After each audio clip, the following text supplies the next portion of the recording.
would be nice. And of course, even Carmilla, okay, tethering everyone together with the thorns. And oh man, we actually haven't seen the Carmilla in a very long time here. Yeah, usually the combo that we see is the Carmilla Granger and also the Sicilian, right? Having the Curse of Blood available just to have that ability to deal that kind of splash damage. Now, for the side of Team Malaysia, I would say at this point, right? Arlott, very good. Yeah, you have the Fredrin, you have the Khalid, you have Eve, you have the Claude. But, of course, if they want to deal pound for pound against the Freya, Arlott doesn't look that good, but if, let's say, you want to go somewhat more of a team fight, there is also the Glue EXP lane available. They go for the Phoveus. Oh, yeah, it's there. Completely open, in fact. Okay. So, as a matter of fact, for Team Malaysia, they still kind of want to go for their normal. So oppressive, but heading into game number 3, we've had 1-1 right now for Team Myanmar versus Team Malaysia as the series is tied.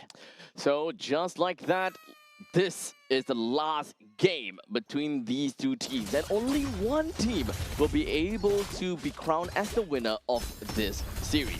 We start things off coming in for both of the junglers. They're starting up at the northwestern part, and they will end off at the southeastern, and that is where the turtle is going to be. So from this point, Team Malaysia starting to be a little bit more aggressive, immediately popping into the purple buff, trying to get a little bit more of an idea of what they are able to do. Yeah, definitely at this point, that lead though going to way of the side of Team Myanmar as well, right? Getting that slight mid roaming advantage. Now, for the side of Team Myanmar, it's really to the point where are you able to keep the Claude down? You want to take up the 5-on-5 fights, but at the same time, you're very reliant on that ultimate, especially the Curse of Blood coming in for the Carmilla. You do have that stun available, but you need that level 4. As we move on right now, we can talk a little bit more about the side leads, right? Shine versus Ilton, when it comes down to the Harif, he always do have got the presence of a lane bully to really do quite a lot of numbers over to the side of Claude. But in the meantime, down in the bottom, it is understandable that Freya is a lane bully too. So right now, Team Myanmar, they have very strong side lane control. How about the mid lane though? Having the Jusin and the Carmilla, generally they can be quite a bit of a harassers, and I think that is the main game plan that Team Myanmar is trying to do. Yeah, mid lane looking like a watch for now, and now with that turtle spawning up really soon, we are trying to see whether Razif can get that level 4 in time for this turtle fight here. Having that Infernal Pursuit is going to go a huge way here as they go for the last EXP catapult. Both EXP laners hit that level 4, and it will start to collapse here right now. Shu Unity collapses as well. Real world manipulation is there. Nazar takes out Jothuya with the Appraisal's Wrath, but he goes down as well. They get a turtle, but they lose. The jungler team fight still goes on. Razif now has that Infernal Pursuit, has to flicker away though, does not want to jump into too far. The Jusin is still a problem, and Mlbb dealing so much damage, being alive the entire time, pulling off a Delvin cosplay here. Look, that is just the doing Freya things, man. Right off the bat, 2 kills. Didn't even use Vengeance, by the way. He didn't even have to use the Vengeance, and he survived throughout that entire fight. And I, of course, need to commend Mlbb on just that flicker. That flicker was just masterful, being able to return a favor back over to the side of Malaysia, making them think, hey, you know what? It's going to be very difficult for this Jusin to get back into the fight. But he turned things around. Just got to keep your eyes onto Mlbb. He's constantly getting a very strong control on team fight and just allowing Tet-U to constantly just bring out all of these damage. Yeah, I mean, despite the fact that he was getting chased down, he flickered forward, right?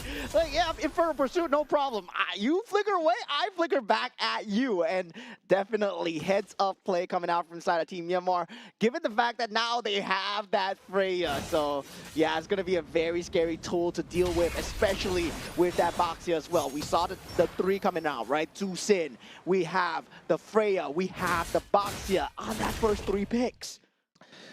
Just from the first 3 picks, it's really scary already, right? It's really not scary. So, honestly, I just have the main question. How does Malaysia want to kind of get themselves out of this very difficult spot? The early game, understandably, would go over to the side of Team Malaysia quite well. But hold a second. Does seem like Team Malaysia, they are looking at something over there, but not gonna commit too hard to it. Yeah, they don't really have that great initiation capability. Even onto the Freya himself, he's gonna survive extremely long. Shield Unity crashes into Nazan. Will have the Appraisal's Wrath though. They have to watch out for that. But there's a lot of damage coming onto Razif at the moment. Appraisal's Wrath onto the box here, not enough. Now Myomin in the scene as well. Will have the flicker available, and Teu is able to just stand and deliver as he is able to deal so much damage. Those Infinite Pursuit did absolutely nothing, dude. It did absolutely nothing. And the only thing that is, the only thing that's happening and the only damage that is going through is Teu onto Nazan. And in fact, the Frederick is just constantly being bullied. Yeah, Appraisal's Wrath not landing onto Freya. Key moment there as Shinlin out. Does take out the turtle. Still very handed advantage. We talked about this team fight going out for side Team Myanmar. It's extremely strong. Now the Curse of Blood coming through. That's a good connection. Team Myanmar, they want to take this, but Ilton takes out the box here so far. But Shinlin out with the Damon's Force. He is now around. Double kill is there as well. Amar will not be long for life as triple kill. And the mid lane turret are secured for Team Myanmar. So, Mr. Mosat-ong, would you rather deal with a Freya? No. Not anymore. Not anymore. Not after I see this. Dude. 205. There's a reason why Freya is constantly being banned out. It doesn't seem like Teu is constantly getting a lot of these kills, but boy, oh boy, is he just literally just glazing on the opponents and dealing so much damage and not dying. Well, if they had a Marcel, maybe that would have stopped the Freya from coming in, yeah, maybe. But looking at the damage coming through, right, the RWM was just not enough from the side of Amar. And now with Shinlin out joining the fight, well, that was just icing on the cake there. Oh man, 7 kills already to the side of Team Myanmar, and they're currently 3.7 thousand gold lead on top of Team Malaysia. Now do note, of course, Team Malaysia is trying to go for a little bit of a balanced team composition. They do have got a relatively strong lineup going towards the mid stages of the game to a certain extent, but that also requires Ilton to be able to get a decent amount of items, right? The 3 items in order to kind of pop off. Because let's be honest here, after what we saw from Razif, his Infernal Pursuit is just not doing anything over to the side of Teu.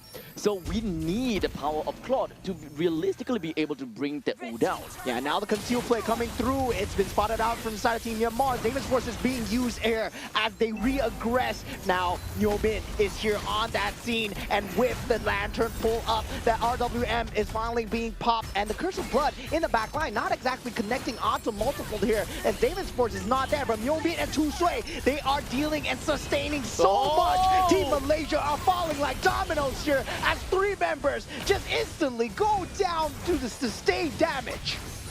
Team Myanmar, they were just playing the game slowly and surely. But the moment that they know that, you know what, we can go all in, and that is when Teu just went straight in, and you're like, yep, you guys are dead, but not by me. By someone else. In this case, it was Myomin that constantly just getting all of that lantern over to the side of Team Malaysia. There was just absolutely no answer to the frontliners of Myanmar. All across the composition of Team Myanmar. They can't be stopped. Ilton in trouble as well. Does not have the BMI. Flickers away. Mega kill onto the side of Shinlin out. The rest of the team is collapsing here, but they're collapsing onto nothing as their main carry is already gone. There's no damage. Team Myanmar with the Curse of Blood trying to keep Nazan down. But Team Myanmar, right now, they have the Holy Crystal on the Harif already at 8 minutes into the game. 8,000. Gold advantage. 8 minutes into the game, and the top lane Holy Defense has already been popped. So right now, if the Lord were to just rush right in, then it will be half of the turret completely taken down. Not only does Team Malaysia does not have the resources to deal with Team Myanmar at this moment in time, how do they even deal with Team Myanmar backed by a Lord? Yeah, at this point, they don't have any reposition. They don't have any way to jump in. And it feels like they're playing on that defensive foot. Going to be that way for a very long time, right? 8,000 gold advantage. They're going to have to pull off a Team Myanmar cosplay from that game 1, right? Where in the same way, Ilton needs to perform that same way that Shinlin Ao did in that first game. you really need to look for the opportunity, that small little window. And honestly, even at this point in time, right? If Akif does find a window onto the side of Team Myanmar, which honestly is kind of difficult, right? Because you find a window, who is going to be the real threat here? Is it Mlbb that is constantly doing all of these control and harassment? Or is it Tet-U that has been constantly being the main bruiser that just can't die? Or is it just Shine that is the main aggressor and being able to free real estate all around the map? Zaman's Force is there with the Curse of Blood. There's just so much AoE control, man. This Carmilla pick is going crazy. And now with that Freya just going in ham, Tet-U, he does not give a rat's ass about anyone at the moment. Oh, speaking of that, look at Ilton. No. He's way too far out, but at least the Cyclone's Eye is going to help him open up a little bit more. Ilton, you want to run? You want to run, buddy? Can you even run? Because Tuya's here, baby! And this time, I don't know, is this even really a point in time where Ilton can run away? Well, no. Yeah, he needs Here's Johnny. He needs like 6 Wind Talkers, man. And yeah, at that point, Tushui was like, Oh, freebie for me? For me? Oh, so nice of you, Team Malaysia. Now with that going in, they will have that Lord as well. Now Ilton up in 10 seconds. Curse of Blood already in the backline. Shu Unity crashes. There's just going to be so much damage here as Tet-U just crash in. RWM is there. They won't overcommit for the kills. They will get the inhibitor turrets, but look at that. Tet-U once again jumping in and out. They have the Lord here, Team Myanmar. They smell blood in the water here as they go for the blading duet, but it's not enough. Instantly disrupted as Mlbb still going for more. Gets the double kill. Make it a triple. Can he get the Maniac here? It doesn't matter. They get the base. They win 2-1 for Team Myanmar.